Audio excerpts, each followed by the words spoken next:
شروع اللہ کا نام لے کر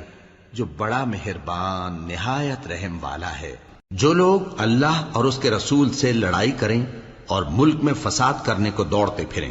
ان کی یہی سزا ہے کہ بری طرح قتل کر دیے جائیں یا سولی چڑھا دیے جائیں، یا ان کے ایک ایک طرف کے ہاتھ اور ایک ایک طرف کے پاؤں کاٹ دیے جائیں،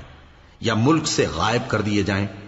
یہ تو دنیا میں ان کی رسوائی ہے، اور آخرت میں ان کے لیے بڑا بھاری عذاب تیار ہے۔ ہاں، جن لوگوں نے اس سے پیشتر کہ تمہارے قابو آ جائیں توبہ کر لی، تو جان رکھو کہ اللہ بخشنے والا ہے، مہربان ہے۔ اے ایمان والو، اللہ سے ڈرتے رہو اور اس کا قرب تلاش کرتے رہو،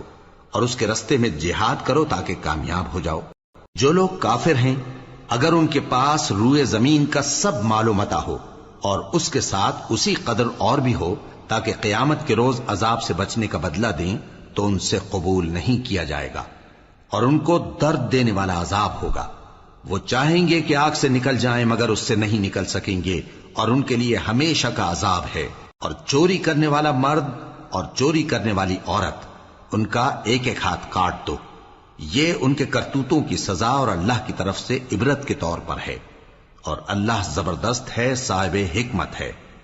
پھر جو شخص گناہ کے بعد توبہ کر لے اور نیکوکار ہو جائے تو اللہ اس کو معاف کر دے گا۔ کچھ شک نہیں کہ اللہ بڑا بخشنے والا ہے، بڑا مہربان ہے۔ کیا تم کو معلوم نہیں کہ آسمانوں اور زمین میں اللہ ہی کی سلطنت ہے، جس کو چاہے عذاب کرے اور جسے چاہے بخش دے، اور اللہ ہر چیز پر پوری طرح قادر ہے۔ اے پیغمبر، جو لوگ کفر میں جلدی کرتے ہیں، کچھ تو ان لوگوں میں سے وہ ہیں جو منہ سے کہتے ہیں کہ ہم مومن ہیں لیکن ان کے دل مومن نہیں ہیں، اور کچھ ان میں سے جو یہودی ہیں، ان کی وجہ سے غمناک نہ ہونا۔ یہ لوگ جھوٹی باتیں بنانے کے لیے جاسوسی کرتے پھرتے ہیں، اور ان دوسرے لوگوں کے لیے جاسوس بنے ہیں جو ابھی تمہارے پاس نہیں آئے۔ باتوں کو ان کے مقامات میں ثابت ہونے کے بعد دور لے جاتے ہیں، لوگوں سے کہتے ہیں کہ اگر تم کو یہی حکم ملے تو اسے قبول کر لینا، اور اگر یہ نہ ملے تو اس سے بچنا، اور جس کو اللہ گمراہ کرنا چاہے تو اس کے لیے تم اللہ کی طرف سے ہدایت کا کچھ بھی اختیار نہیں رکھتے۔ یہ وہ لوگ ہیں جن کے دلوں کو اللہ نے پاک کرنا نہیں چاہا، ان کے لیے دنیا میں ذلت ہے اور آخرت میں بڑا عذاب ہے۔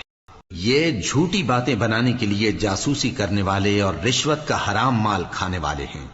اگر یہ تمہارے پاس کوئی مقدمہ فیصل کرانے کو آئیں تو تم ان میں فیصلہ کر دینا یا روگردانی کر لینا، اور اگر ان سے روگردانی کرو گے تو وہ تمہارا کچھ بھی نہیں بگاڑ سکیں گے۔ اور اگر فیصلہ کرنا چاہو تو انصاف کا فیصلہ کرنا، کہ اللہ انصاف کرنے والوں کو دوست رکھتا ہے۔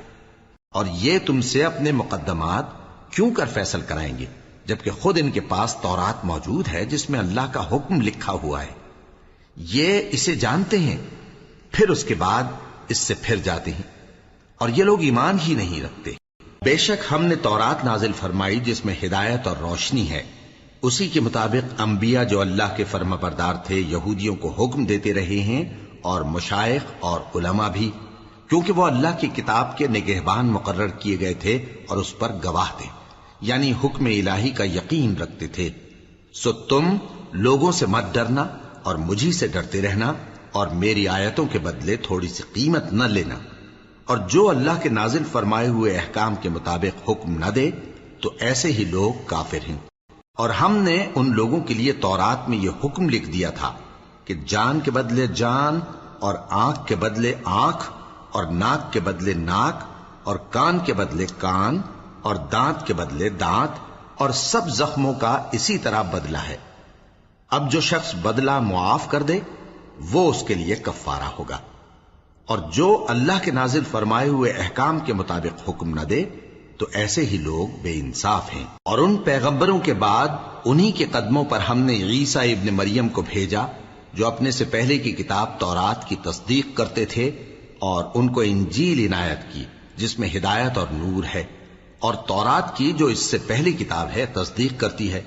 اور پرہیزگاروں کو راہ بتاتی اور نصیحت کرتی ہے۔ اور اہل انجیل کو چاہیے کہ جو احکام اللہ نے اس میں نازل فرمائے ہیں اس کے مطابق حکم دیا کریں، اور جو اللہ کے نازل کیے ہوئے احکام کے مطابق حکم نہ دے گا تو ایسے لوگ نافرمان ہیں۔ اور اے پیغمبر، ہم نے تم پر سچی کتاب نازل کی ہے جو اپنے سے پہلی کتابوں کی تصدیق کرتی ہے اور ان سب پر نگہبان ہے، تو جو حکم اللہ نے نازل فرمایا ہے اس کے مطابق ان کے درمیان فیصلہ کرنا، اور حق جو تمہارے پاس آ چکا ہے اس کو چھوڑ کر ان کی خواہشوں کی پیروی نہ کرنا۔ ہم نے تم میں سے ہر ایک ملت کے لیے ایک دستور اور ایک طریقہ مقرر کیا ہے، اور اگر اللہ چاہتا تو تم سب کو ایک ہی شریعت پر کر دیتا، مگر جو حکم اس نے تم کو دیے ہیں ان میں وہ تمہاری آزمائش کرنا چاہتا ہے۔ سو نیک کاموں میں آگے بڑھو، تم سب کو اللہ کی طرف لوٹ کر جانا ہے، پھر جن باتوں میں تم کو اختلاف تھا وہ تم کو بتا دے گا۔